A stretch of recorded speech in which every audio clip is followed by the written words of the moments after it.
बार फिर से आपका स्वागत है। आजकल पूरे देश में ज्ञानवापी मस्जिद का मामला बहुत तेज़ी पकड़ा हुआ है, बहुत चर्चा में है। ज्ञानवापी के साथ साथ ताजमहल का मुद्दा भी उठा, कुतुब मीनार का भी मुद्दा उठा, और फिर जैसा कि हम कुछ दिनों से देख रहे हैं कि जब कोई एक बात चलती है तो फिर उसी दिशा में बहुत सारी बातें चलनी शुरू हो जाती हैं। फिर कई सारी मस्जिद का मामला सामने आया, और जब जब इन मामलों को उठाया गया या इन पर कोई चर्चा हुई तो जितनी चर्चा इन विवादित स्थलों की हो रही है, ज्ञानवापी मस्जिद की होती है, कुतुब मीनार की होती है या ताजमहल की होती है, उतनी ही चर्चाएं कानून की होती है, जिस कानून को the places of worship act 1991 के नाम से जाना जाता है। जी हाँ, यह 2.5 पन्नों का कानून वर्ष 1991 में, जुलाई 1991 में लागू हुआ, जिसमें ये कहा गया था कि 15 अगस्त 1947 को जो धार्मिक स्थल जिस अवस्था में थे वो उसी अवस्था में रहेंगे।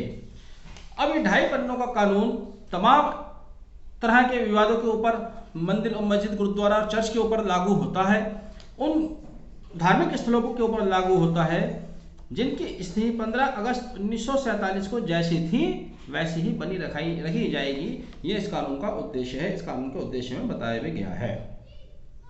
जैसे कि अगर आप पढ़ेंगे इसकी शुरुआत में ऑब्जेक्टिव लाइन पढ़ेंगे, आप इसका प्रीएम्बल पढ़ेंगे, an act to prohibit conversion of any place of worship and to provide for the maintenance of the religious character of any place of worship as it existed on 15th day of August 1947।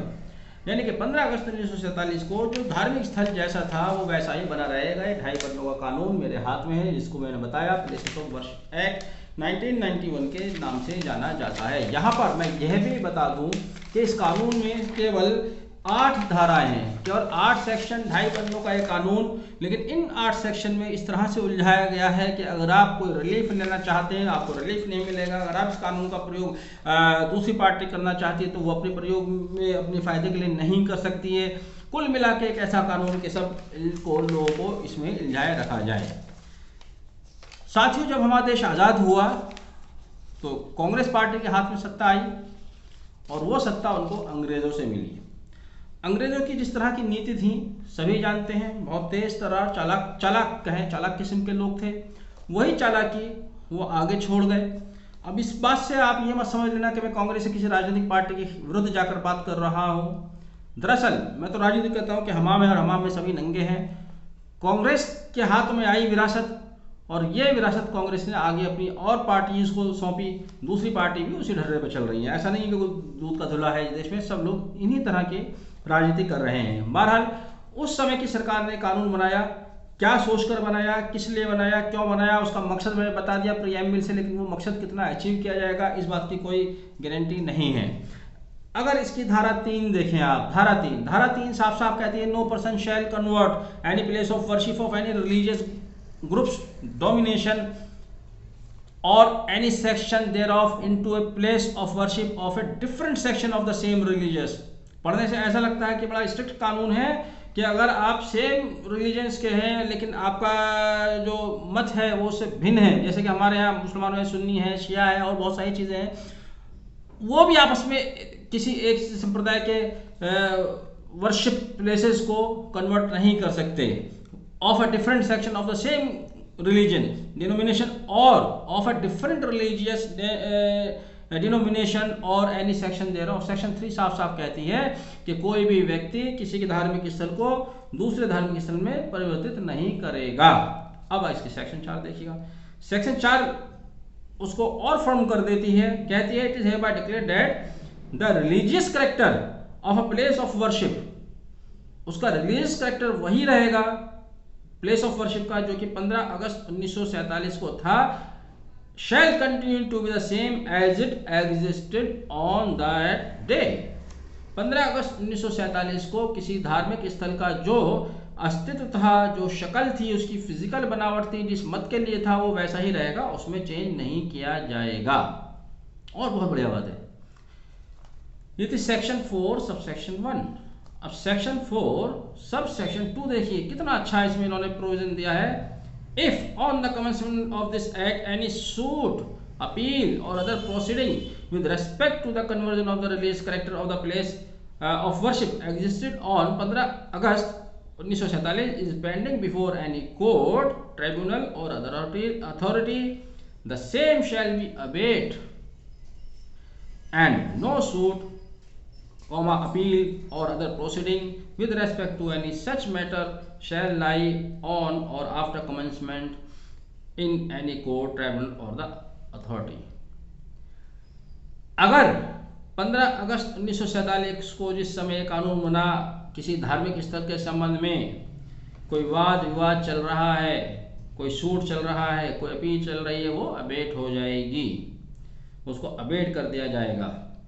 लेकिन अब आगे देखिए इसमें provided क्या provide करते हैं, आगे provision देखिए इनका। Provide that if any suit, appeal और अदर प्रोसीडिंग इन स्वीट और filed on the ground that conversion has taken place in the religious character of any place after 15th day of August 1947, अगर 15 अगस्त 1947 के बाद कोई परिवर्तन किया है, 15 अगस्त 1947 के बाद कोई परिवर्तन किया गया है और उसके ऊपर कोई विवाद आता है, तब उस विवाद को एज पर लॉ डिसाइड किया जाएगा, वहां पर एक कानून लागू नहीं होगा अगर 15 अगस्त 1947 के बाद कोई कानून आता है। चलिए यहाँ तक भी सोचो, ठीक है, कानून है, अच्छा है, धार्मिक स्थल की सुरक्षा के लिए बनाया गया है, वो जैसे हैं उनको वैसे ही रखने के लिए बनाया गया है। लेकिन अब आइए sub clause sub section 3, section 4 sub section 3, यहाँ आकर ऊपर जो कुछ भी कहा गया है बिल्कुल उसके अगेंस्ट चला जाता है कानून। Nothing contained in subsection 1 and subsection 2 shall apply to. कह रहे हैं कि सेक्शन 4 का सबसेक्शन 1 में जो कि कहा गया कि साहब 15 अगस्त को जैसा है वैसा ही रहेगा, सबसेक्शन 2 में कहा गया है कोई भी अगर प्रोसीडिंग चल रही है, अपील चल रही है तो वो अबेट हो जाएगी।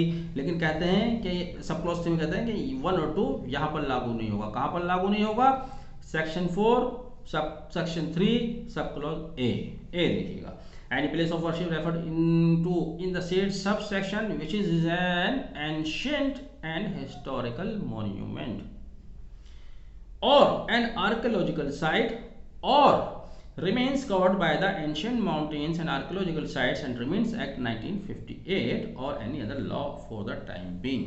अब आप ये बताइए 15 अगस्त 1947 के दिन जो धार्मिक स्थल जैसा था वो वैसा ही रहेगा, ये अपने प्रियम्बल में कह कर आए हैं, ये अपने ऑब्जेक्ट लाइन में कह कर आए हैं, ये सेक्शन 3 में कह रहे हैं, सेक्शन 4 में कह रहे हैं। लेकिन जो इमारत 15 अगस्त 1947 को खड़ी हुई है, क्या आज वो एंशिएंट इमारत नहीं है? यहाँ पर सब क्लॉज ए में कह देते हैं कि ये कानून एंशिएंट और हिस्टोरिकल मॉन्यूमेंट पर लागू नहीं होगा। 15 अगस्त 1947 को जो इमारत थी वो एंशिएंट भी है, वो हिस्टोरिकल भी है।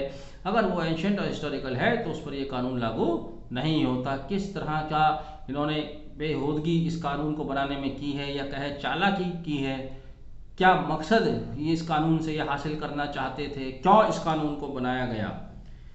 सब clause B, any suit, appeal or other proceeding with respect to any matter referred in subsection 2 finally decided, settled or disposed of by a court, tribunal or other authority before the commencement of this act।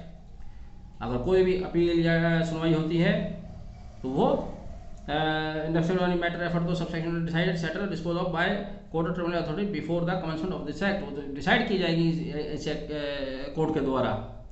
और sub clause 3, any dispute with respect to any such matter settled by the parties among themselves before such commencement, अगर कोई उनमें समझौता हो जाता है, फैसला हो जाता है तो उन पर भी लागू नहीं होता है, बी पर भी लागू नहीं होता है। डी और सी ई की पढ़ने की मुझे ज़रूरत नहीं है क्योंकि अब बात थोड़ी ज़्यादा हो गई है।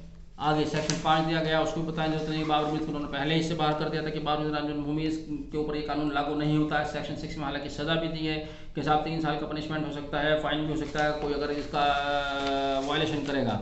लेकिन बात यह है सेक्शन 4 सब सेक्शन 3 और सब क्लॉज ए, ये बहुत ही एक अजीब सी बात है कि साहब अगर कोई एंशिएंट इमारत है, ऐतिहासिक इमारत है, उस पर ये कानून लागू नहीं होगा तो ये लागू किस पर होगा?